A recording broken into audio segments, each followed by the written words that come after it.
My name is Choice Osobor, also known as Tech Empress. I'm a front-end developer, a freelancer, and I'll be giving a speech about combating imposter syndrome. And that brings the big question, what is imposter syndrome? We we all know Serena Williams, a tennis star. In an interview with Oprah Winfrey, she said, "It is tough being me. Sometimes when I go out to a restaurant with my sister and place my order, I change my mind once she orders because I feel I made a wrong choice." And author and civil rights activist Maya Angelou says, "I have written so many books, but each time I just have the feeling, oh no, they're just going to find out what kind of a jerk I am." Lady Gaga says, "I still sometimes feel like a loser kid in high school. I just have to pick up myself every morning and say, I'm a superstar." And Choice Osobor, also known as Tech Empress, says, "Each time I have to deal with a stubborn bug or fail at a task, something inside me just whispers, hey, you're no tech empress, you're tech loser." All these people are popular stars, as we all know. Well, except for the last name, though, that's me. So if you suffer from imposter syndrome, you may have a sense of inadequacy or insecurity about your ability to contribute, to be successful. You find yourself asking questions, debating questions like, what am I doing here? I'm not a developer, I'm just fooling myself. My colleagues are smarter than me. I need more training. How did I get through the interview process? I will be ridiculed, fired, and everything will be exposed. You're not alone. We all suffer from this, from senior level CEOs, men and women in the society, to general managers running billion-dollar companies, to tech enthusiasts, to mentors, to even speakers who command hundreds and thousands, like me do, but in hundreds. Writing this speech, and I'm wondering if I'm making any sense. Is it even good enough? Or I'm just going to expose how much of a jerk I am? And yes, its impact affects women as in men every single day. For example, you get a promotion at work, and your inner narrative is that they probably might have been short on candidates, or you're sitting in a big meeting with more men than women, and you just think the boss will walk in any minute, tap me on the shoulder, and tell me how they finally realize that I'm not qualified for this job. It can be completely derailing. And a tendency towards perfectionism, fear of failure, continually undermining one's achievement. For example, wow, I just trekked up Kilimanjaro, but it's nothing. Second person would have done that in seconds. These are all indications that you might be prone to imposter syndrome. And it can be debilitating because it causes stress, it causes anxiety, it causes low self-confidence, shame, and in some cases, even depression. This could also limit one's courage to go after new opportunities, explore potential areas of interest, or put oneself out there in meaningful areas that could widen one's horizon. But at the end of the day, we all have to remember this. You're here for a reason. In this job, in this business, in this career, your life, you're worthy. You're better than you think. You're smarter than you know. You're, you know more than you give yourself credit for. We need to always remember this and remind ourselves as often as possible. Professionalism plays a significant role in imposter syndrome. You might think that there's some perfect script for conversation, and you can't just do things, afford to do things wrong, which in turn will lead to procrastination. Stop fighting those feelings. Instead, Try to lean on them, accept them. It's only when you acknowledge them that you can start to unravel those core beliefs that are holding you back as a huge setback. Some mistakes we make often can really be deterring. For example, we set really high, unreasonable goals and feel ashamed or disappointed when we fail. Perfectionists, they are never satisfied with their achievements. They prefer to focus on mistakes and failures. But it's essential that we build our confidence by becoming more aware of the strengths and weaknesses that we have. One way we can do this is by conducting SWOT analysis to itemize them. So once we have a deeper understanding of these strengths and weaknesses, we won't spend so much time worrying. Professionalism is not realistic because, for one thing, for example, a newbie says, I want to learn HTML, CSS, JavaScript, data structures and algorithm, and Ruby on Rails in 3 months just to be a good fit in the market. Hello? Set realistic goals, goals that are achievable and challenging, and accept honest failures as part of growth.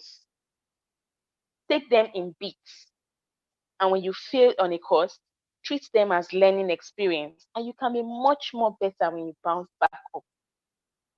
People with imposter syndrome find it hard to accept compliments. When things go wrong, they blame themselves continually and focus on the downfall. When they are successful, when things go right, they attribute the success to external factors such as probably I got help from someone or good fortune. This can prevent you from reaching out when you need help, thus slowing your progress. When this happens, take a break, calm down. Always remember the game of chess is a battle. So, how do we checkmate imposter syndrome? We're going to discuss 10 steps that has proven to be helpful and can definitely help us in the tech world if we focus on them. Step one, know that the feeling is normal. Not everyone will come out of their caves and discuss the kind of battle they go through or the hidden wars they have to fight in day and night. What you see on the outside is just a show of success. So it is rarely discussed, but you must believe that you are not alone. Step two, remind yourself of your accomplishment. In other words, your life's work. Know that you don't just look good on paper or, oh, I have a certificate, I'm fine, I just got this. No, they are accomplishments that you have earned. So, yes, you were good. Step three, discuss with someone. Share your feelings with a friend. Reserve nothing. Open up. Where does it hurt you? Speak out. It could really be relieving. Step four, seek out a mentor and be a mentor. It's one thing to seek out assistance, and it's perfectly all right to ask for help or guidance. Being a mentor involves teaching. So when you come out of your shell and decide to teach, you'll be surprised how much knowledge weight you've gained back there. But if you don't make yourself available to serve as a mentor, you would never discover those hidden potentials back there. Step five, expect failure sometimes. Yeah, we might say, no, that's being negative. I'm not a person. No, it's okay to not know what you're doing. It's perfectly okay. As long as you are an enthusiastic learner, view your mistakes as lessons and grow from them. An author, Annie Lamott, she titles every new work as Shitty First Draft. Funny name. And in one of her books, she wrote, my neighbor told her child, here's your new bike. you have to fall off at least 10 times before you get good. Oops, 10 times? Maybe that's why I'm scared of riding bike. But the point is, it's perfectly all right to fall, but perfectly wrong to remain grounded and not try again. Step 6, forgive yourself.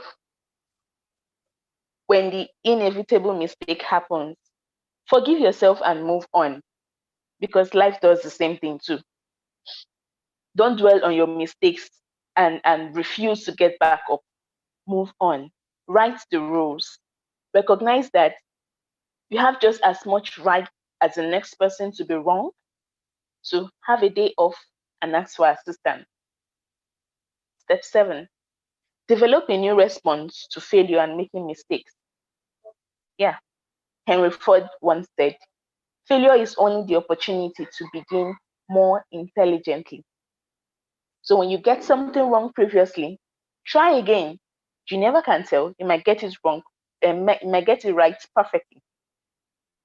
Step 8, visualize success. This is not pretend. Spend time beforehand picturing yourself making a successful presentation, acing an interview, or even successful debugging. I do that a lot.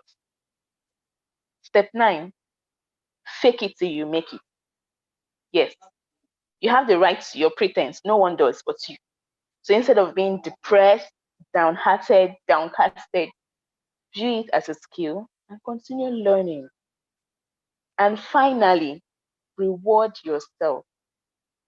We often feel like we get these very few moments of happiness in tech. And it's all about work, work, work, debugging, debugging. People say it's a thankless job, but it's only because of the way you choose to view it. Now, the truth is, in summary, for newbies, when you take data structures and algorithms or JavaScript curriculum on Free Code Camp, or possibly any very good learning source, and you still feel you're empty, or you applied for a junior developer's position and wish they had a graduate trainee program just because you feel incapable and inadequate to handle tasks, or you ace through some stages of an interview and during the final stage, you got turned down, or you aced the interview and got the job, and your first task involves learning a new stack, one that makes you feel like dropping a letter titled resignation. Always remember step 7, to develop a response to such fear. So, as the speaker, if I'm asked what my response is to fears or imposter syndrome, my response to that tiny voice that whispers to me, who do you think you are? You can pull this through. I'll simply take a break, breathe, sip my coffee, and reply, I am Tech Empress, and I got this. So, yes, thank you so much for listening to Combating Imposter Syndrome. I hope you've learned a lot and see more of you.